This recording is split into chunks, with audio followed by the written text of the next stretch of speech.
Hi friends, എല്ലാവർക്കും Ansys കുക്കറീസിൻ്റെ പുതിയൊരു വീഡിയോയിലേക്ക് സ്വാഗതം. നമ്മളിന്നിവിടെ അടിപൊളി ഒരു ചിക്കൻ ലിവർ റോസ്റ്റാണ് ഉണ്ടാക്കുന്നത്.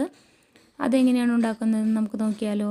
ആദ്യം തന്നെ ലിവർ ചെറിയ കഷ്ണങ്ങളാക്കി നുറുക്കി നന്നായി വൃത്തിയാക്കി എടുത്തതിന് ശേഷം അതിലേക്ക് 1/2 ടീസ്പൂൺ മഞ്ഞൾപ്പൊടി, 1 ടേബിൾ സ്പൂൺ മുളക് പൊടി, 1/4 ടീസ്പൂൺ ഗരം മസാല, 1/2 ടീസ്പൂൺ കുരുമുളക് പൊടി, 1/4 ടീസ്പൂൺ നല്ല ജീരകം പൊടിച്ചതും, ആവശ്യത്തിന് ഉപ്പും 1/2 ടീസ്പൂൺ വിനാഗിരിയും കൂടെ ചേർത്ത് കൊടുത്തിട്ടുണ്ട്.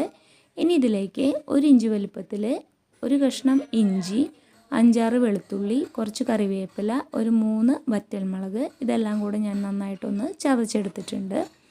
അങ്ങനെ ചതച്ചെടുത്ത 2 ടീസ്പൂണോളം ഇഞ്ചിയും വെളുത്തുള്ളിയും കൂടെ ഞാൻ ഈ ലിവറിലിട്ട് നന്നായിട്ടൊന്ന് മിക്സ് ചെയ്ത് വെച്ചിട്ടുണ്ട്. ഇതിലേക്ക് കുറച്ച് വെളിച്ചെണ്ണയും കൂടെ ചേർത്ത് നമുക്ക് മാറ്റി വയ്ക്കാം. ഞാനിവിടെ ചിക്കൻ വറുത്ത എണ്ണയിലാണ് ലിവർ റോസ്റ്റ് ചെയ്തെടുക്കുന്നത്. അതുകൊണ്ടാണ് നമ്മുടെ എണ്ണയ്ക്ക് ചെറിയൊരു കളർ ചേഞ്ച് ഉള്ളത്.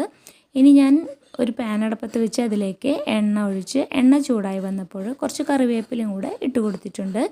കറിവേപ്പില ഇട്ട് കൊടുക്കുമ്പോൾ നമ്മൾ റോസ്റ്റ് ചെയ്യുന്ന അല്ലെങ്കിൽ വറക്കുന്ന മീനായാലും ചിക്കനായാലും നല്ലൊരു ടേസ്റ്റാണ്.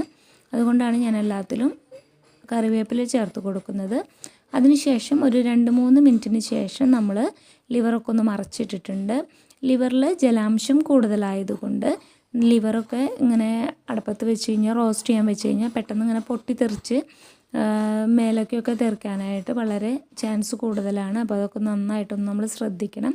അപ്പോൾ നമ്മളിവിടെ വെച്ച ലിവർ ഒരു 1/4 ഭാഗത്തോളം നന്നായി റോസ്റ്റായി വന്നിട്ടുണ്ട്. ഇനി ഇതിലേക്ക് ഞാൻ ഒരു മീഡിയം സൈസ് സബോള ചെറുതാക്കി നുറുക്കിയതും കുറച്ച് കറിവേപ്പിലയും കുറച്ച് മല്ലിയിലയും കൂടെ ഇട്ട് കൊടുത്തിട്ട് നന്നായിട്ടൊന്ന് ഫ്രൈ ചെയ്തെടുക്കുന്നുണ്ട്.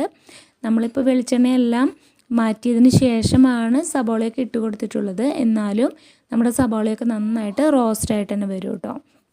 ഇതിലൊന്നും ഒരു ടേസ്റ്റിന് വ്യത്യാസം വരില്ല. വെളിച്ചെണ്ണ കുറച്ച് കുറയുന്നേ ഉള്ളൂ, പക്ഷേ എന്നാലും നല്ല ടേസ്റ്റാണ്. അപ്പോൾ നമ്മുടെ ഈ കരൾ അല്ലെങ്കിൽ ലിവർ നന്നായിട്ട് റോസ്റ്റായി വരുമ്പോൾ നമുക്കിതിലേക്ക് കുറച്ച് തക്കാളി ചേർത്ത് കൊടുക്കാം. തക്കാളി ചേർത്ത് കൊടുക്കുമ്പോൾ തക്കാളിയുടെ ഉള്ളിലുള്ള സീഡ്സ് നമ്മൾ മാറ്റിയെടുത്തിട്ടുണ്ട്. അതിൻ്റെ തൊലിഭാഗം മാത്രമാണ് ഞാനിവിടെ ചെറിയ കഷ്ണങ്ങളാക്കി നുറുക്കിയിട്ട് കൊടുക്കുന്നത്.